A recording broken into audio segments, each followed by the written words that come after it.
wala na tayong periodic medical examination ngayon. Pero required pa rin po ang medical examination o ang medical certificate kapag kukuha tayo ng student permit, kapag kukuha tayo ng bagong lisensya, at kapag magre-renew na tayo. Periodic medical examination. Meron pa ba tayong periodic medical examination? Ang daming naguguluhan tungkol dito. At talaga naman kasi na nakakalito. Tinanggal na po kasi yung ating periodic medical examination. Pero sa mga nagpaparenew ngayon ng kanilang driver's license, bakit meron pa rin naka-indicate o nakalagay doon sa doon na schedule nila para sa kanilang periodic medical examination? Kaya last week, pumunta ako sa LTO at tinanong ko doon kung wala na ba talagang periodic medical examination. Kasi naglabas ng memo last year ang LTO at nag-anunsyo din sila tungkol dito na tinatanggal na nga nila ang ating periodic medical examination. Sabi ng personnel sa LTO, wala na daw. Tapos tinanong ko, bakit meron pa rin nakalagay na schedule ng mga nagpaparenew ngayon ng kanilang schedule, ng kanilang lisensya. Doon sa resibo kasi meron pa rin naka-indicate o nakalagay sa mga nagpaparenew ngayon ng kanilang periodic medical examination. Basta sabi niya, wala na daw. Kaya para makasigurado din po kayo, mag-inquire kayo mismo sa LTO sa inyong lugar. Kada LTO po kasi, kada LTO office, parang magkakaiba sila ng pinapatupad, di ba? Kung pwede dito, hindi pwede doon. Parang ganun eh.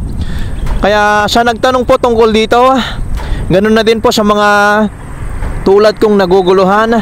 Panoorin nyo po ang video explanation ko tungkol dito.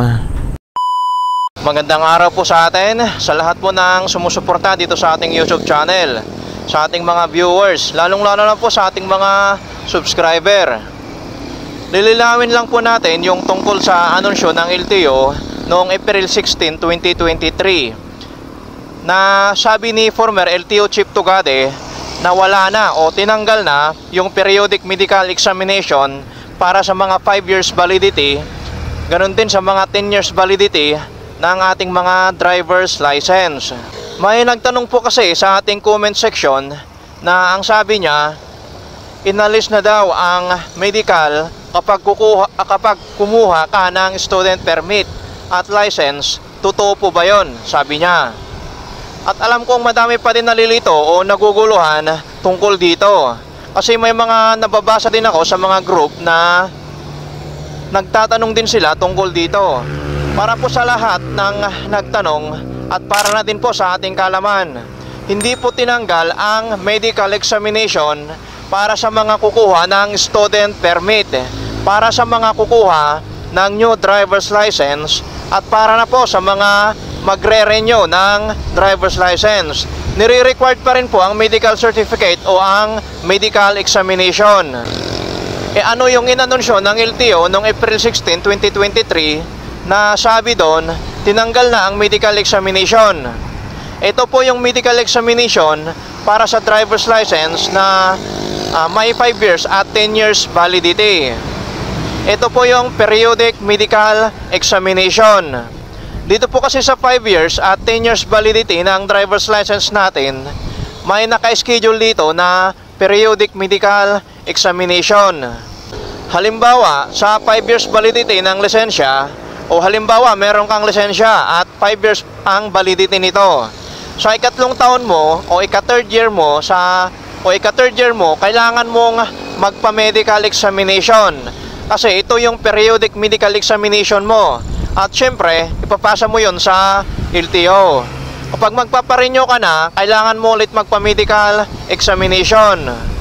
Kung nakakuha ka ng driver's license ngayong 2023, 5 years validity o 5 years ang validity niyan. Kapag new driver's license, automatic na 5 years validity yan. Ibig sabihin sa 2028 ang expiration nito. Nakakuha ka ngayong 2023 ng driver's license mo.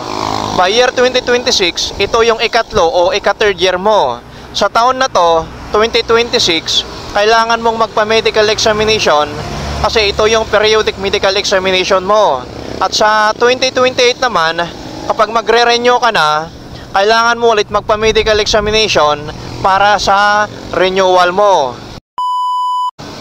Para naman sa 10 years validity, meron din periodic medical examination dyan. Para po sa lahat ng holder ng 10 years validity ng driver's license, sa ika-4 at ika-7 taon, yan naman po ang schedule para sa ating periodic medical examination.